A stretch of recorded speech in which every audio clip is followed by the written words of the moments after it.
I'm Dr. Sheila Shribman and I'm the National Clinical Director for Children, Young People and Maternity at the Department of Health. If I was the parent of a child who might have an illness or a disability or indeed any sort of health problem, I'd want to have time with my doctor for them to listen to me and to understand my concerns. It's obviously very worrying if you have a child who might have a problem, so you may be looking for reassurance, information, or there may be a need for a diagnosis and a clear explanation of what's the matter and what needs to be done. If you were bringing your child to hospital initially and you had a concern that your child might have a disability, perhaps the GP had thought that was a possibility, then obviously you're going to be very concerned, but you will need to see a wide range of people in order to sort the problems out. So you might see a doctor, a nurse with a special interest in this area, physiotherapists, speech and language therapists, psychologists, teachers, social workers. It's very important that we take a multidisciplinary approach.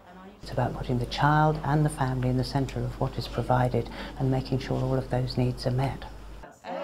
It's obviously a great shock for many parents when their child is diagnosed with a disability, but obviously they have to understand the nature of the child's condition and the implications, that they need a lot of support, information, pointing to the right place. It's not all about what happens in the consultation at the hospital, but what happens in everyday life and how they can best support their child in the longer term as well.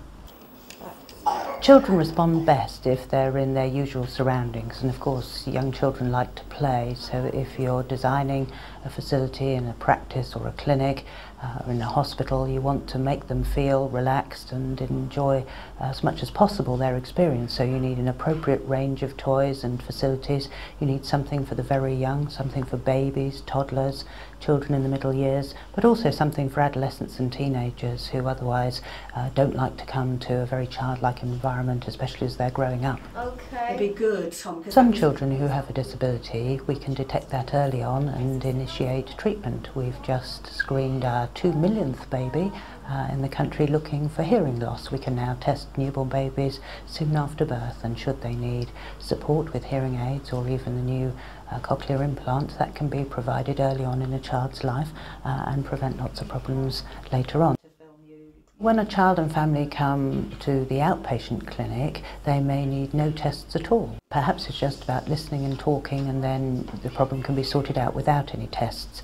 But we do sometimes need to do urine tests or blood tests.